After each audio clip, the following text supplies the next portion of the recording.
Thanks for staying with us. I'm Bill O'Reilly. In the Impact segment tonight, the return of Dick Morris. As you may remember, he was wrong about the Obama-Romney race 4 years ago, but Morris has made kind of a comeback, writing a book called Armageddon, bestseller, which outlined how Hillary Clinton could be defeated in this election. Then last Friday, 4 days before the vote, Morris said this. It does appear that Trump is closing in on 270 electoral votes and could go significantly higher than the amount he needs to win. And Dick Morris joins us now here in New York City. So you were one of the few who called it right. How did you know? Well, I came to understand by watching, reading the polls, working in Britain for Brexit.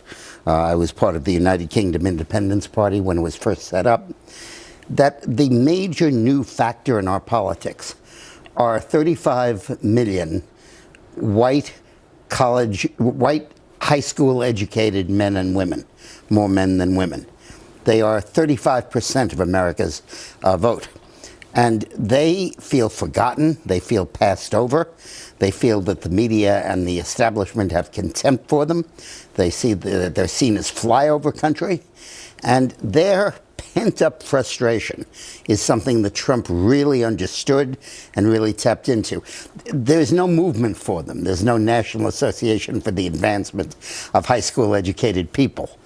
But they kind of look at the black movement, Latino, women, Greens, gays, and they say, what about us?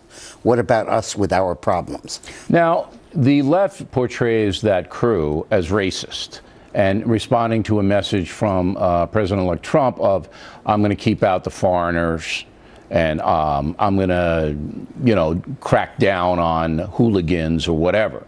And then so the left, the elite, say, well, if you support that, you're a racist. Is there a racial component in that group? I don't think so. I mean, they may individually be racist, but their frustration is not that somebody else has, but that they haven't. So is it an economic-based frustration? Overwhelmingly economic. Yeah, not social. No.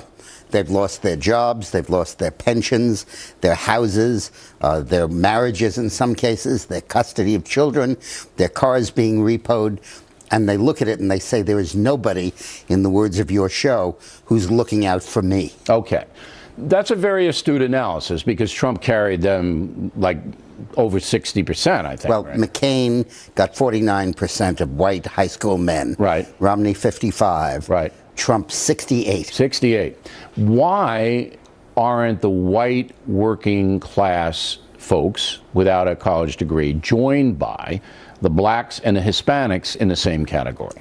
Well, because the blacks and Hispanics have shifted their allegiance from private sector to government. They're not that interested as much in jobs as they are in entitlements. Now, you're generalizing. So you believe that the Democratic Party has bought those groups? Well, I'll give you a stat.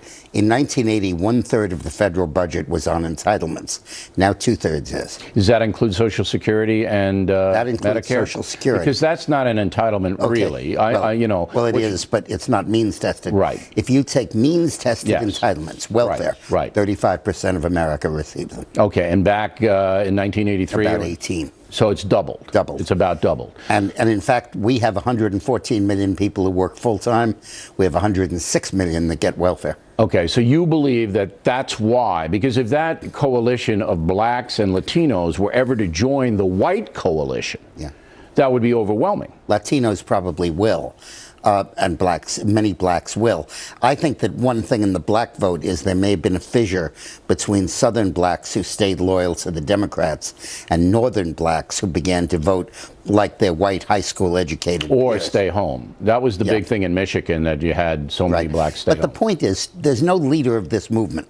There's no Jesse Jackson. There's no Free Dan. There's no Gloria Steinem. Donald Trump's the leader. But there is a Donald Trump. Right, he's the leader. And he is the leader. He created it, and that's why he won. And that's why the liberal elites couldn't imagine that he could possibly That's win. True. They don't even care about those people. You got I think that flyover country should join the N-word. Dick Morris, everybody. There he is. Willie Robinson on deck. He's got some thoughts on the vote. Then the factor tip of the day, a salute to the vets. Coming right back.